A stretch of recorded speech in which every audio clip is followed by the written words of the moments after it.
जिस नारी के ऊपर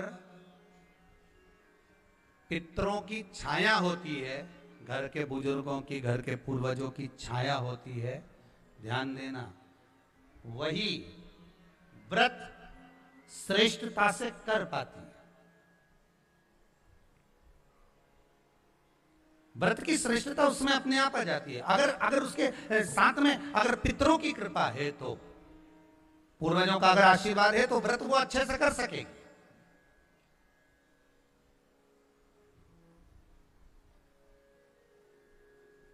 और सहज भाषा में समझ लीजिए, बहुत अच्छे से समझना इस बात को, कि मान लो, एक सरल भाषा में आप और अच्छे से समझिए उसको, बहुत अच्छे से,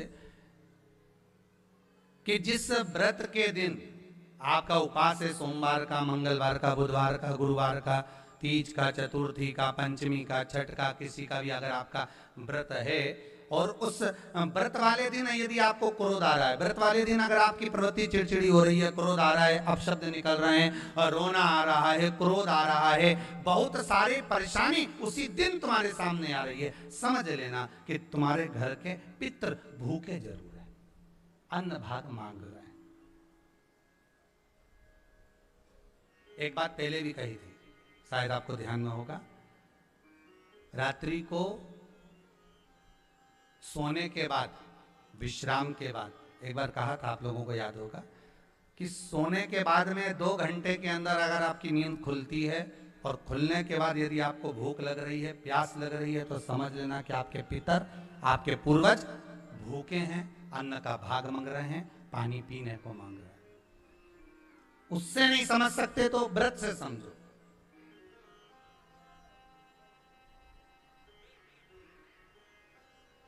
व्रत से समझो। मान लो आपने व्रत किया और आपकी प्रवृत्ति चिड़चिड़ हो रही है, क्रोध आ रहा है, अपशब्द निकल रहे हैं, ताने निकल रहे हैं, या कोई कुछ कहकर चले गया और आपकी आंखों में अश्रु भर रहे हैं, आपकी आंखों में आंसू आ रहे हैं, तो वो श्रेष्ठ व्रत नहीं हो सकता, उसमें दुख है।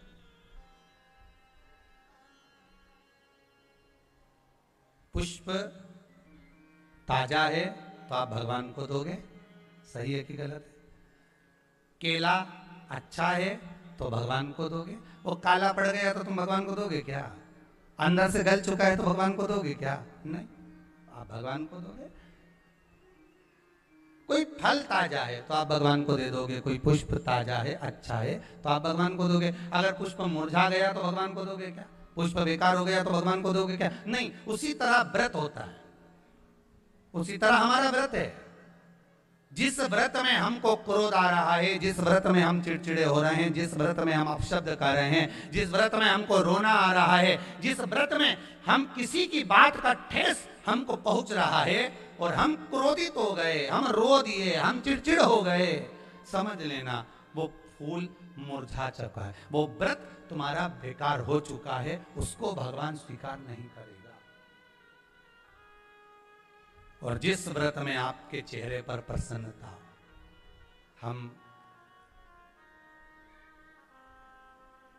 इस व्यासपीठ से कहना चाहेंगे कि जितने भी यजमान यहाँ कथा करवाने आते हैं, जितने भी यजमान यहाँ पहुँचते हैं या ऑनलाइन वहीं से बैठकर पूजन कर कर कथा करवाते हैं, हम उनको भी कहते हैं कि 7 दिन की आपकी शिव महापुराण की कथा है, 5 दिन की आपकी शिव महापुराण की कथा है, 9 दिन की आपकी शिव महापुराण की कथा है, शंकर की कथा, चाहे भागवत कथा हो, चाहे रामायण कथा हो, रामचरितमानस हो, चाहे गीता हो, जिस पुराण को आप बचवा रहे हो, जिस पुराण को आप करवा रहे हो, जो करवाने वाला होता है उसके चेहरे पर स्माइल होना चाहिए, प्रसन्नता होना चाहिए।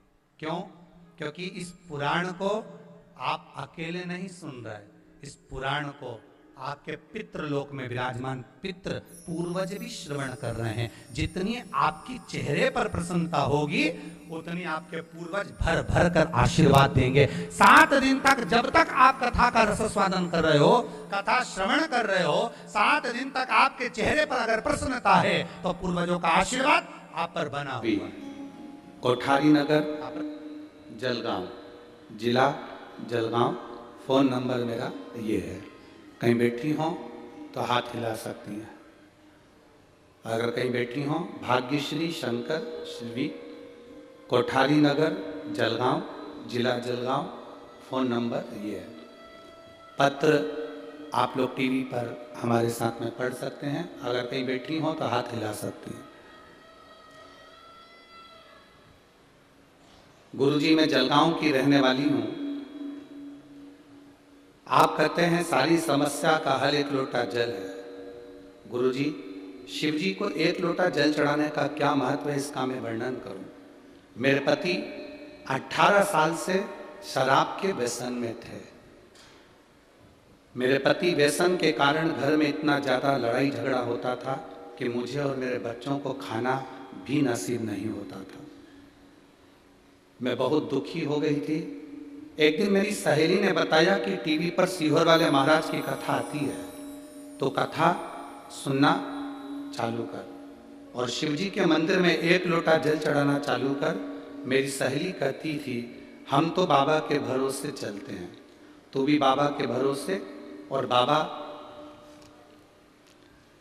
दिल से प्रार्थना कर। मैंने बाबा को जल चढ़ाना प्रारंभ करा, बाबा से प्रार्थना करना प्रारंभ करी। एक लोटा जल चढ़ाती, जल लाकर उनको देती, बेलपत्र चढ़ाती, उनके पास रख देती। मैं बाबा का क्या गुणगान करूं गुरुदेव, बाबा सही में बाबा है, मेरे दुख का निवारण कर लिया। आप कहते हो मार्ग वही बताता है, उसने मार्ग बताया और मेरे पति ने डर कर लिया कि मैं शराब नहीं पीऊंगा। बाबा की मैं कृपा का क्या वर्णन करूं। पशुपति नाथ का केवल तीसरा सोमवार था और मेरे पति ने खुद कहा कि मैं अब नशा करना छोड़ देता हूं। उसके बाद आज तक उन्होंने मदिरा को हाथ नहीं लगाया। मैं बाबा को यहाँ प्रणाम करने आई हूँ। ये शिव तत्व बधाई है। कौन मार्ग बताए? मेरा नाम लव कुमार कन्नौजिया है। मैं दिल्ली के चांदनी चौक क्षेत्र का निवासी हूँ। मेरी आयु 42 वर्ष है। कहीं बैठे हैं कन्नौजिया जी? मेरा नाम लव कुमार कन्नौजिया है। मैं दिल्ली के चांदनी चौक क्षेत्र का निवासी हूँ। मेरी आयु 42 वर्ष है। मेरा मोबाइल नंबर ये है। मैं धोबी हूँ, मैं जाति से धोबी हूँ। कपड़े धोना, कपड़े पर प्रेस करना, इस्त्री करना, कपड़े पर ड्राई क्लीन करना और लोगों के घर से कपड़े लाकर धोना, ये मेरा काम है। मैं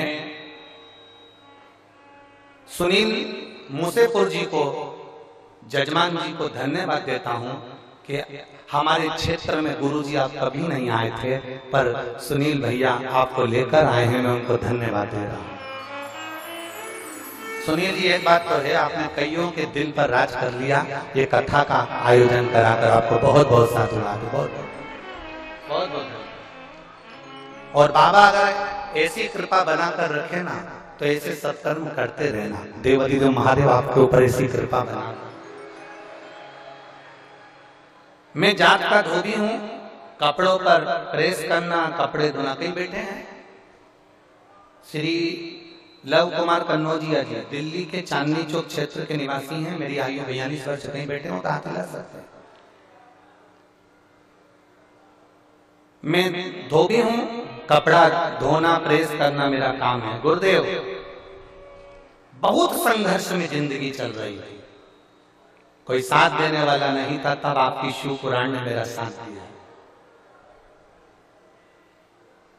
आपने भारत देश की मातृभूमि के कण कण को शंकर बना दिया, एक एक कंकर को शंकर घोषित कर दिया।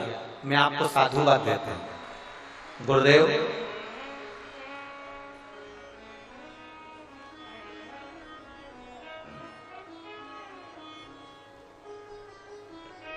मेरा काम धंधा सही नहीं चल रहा था, तब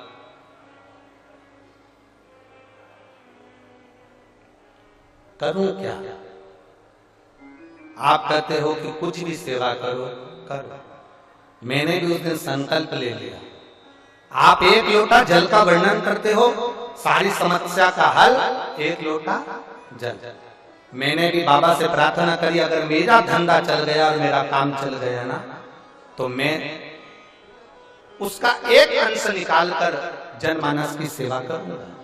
अब सेवा करूं, परंतु आप कहते हो ना गुरुजी, भगवान कहते हैं पहले कर तो मैं तुझे दूं।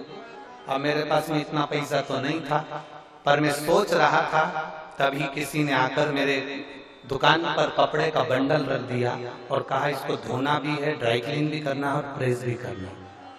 उसकी कीमत कम थी, पर उस कपड़े की कीमत उस सेठ जी ने मुझे 4 गुना ज्यादा दे दी। गुरुदेव, लोग सत्यनारायण की कथा में सुनते हैं कि लकड़ी की कीमत ज्यादा मिली थी, मेरे भोलेनाथ ने मुझे कपड़े की कीमत ज्यादा दी। और मैं बाबा का क्या गुणगान करूं गुरुदेव। बाबा की कृपा से जो मुझे पैसा मिला उसका मैंने कागज छपाया, जो कागज मैंने इस पत्र के पीछे लगाया, ये कागज उन्होंने छपाया जो पत्र के पीछे लगाया। इस पे लिखा है श्री शिवाय नमस्तुभ्यम। आज के समय को देखते हुए मानव जीवन को कितना भी कष्ट हो, अगर वो 1 लोटा जल भगवान शंकर को समर्पित करता है तो उसका सब काम होता है। गुरुदेव, मैंने ये कागज छपाया और इस कागज को छपाकर दिल्ली के बहुत सारे मंदिरों में लगा दिया। बाबा का मैं क्या गुणगान करूं, मैंने तो कागज लगाया था मंदिरों में और बाबा ने कृपा कर दी, भंडार भर दिया मेरा। मैं बाबा की कृपा का क्या गुणगान करूं। आज मेरे खुद बाबा की कृपा से 3-3 शॉप बाबा ने बना दिए। ये शिव कृपा,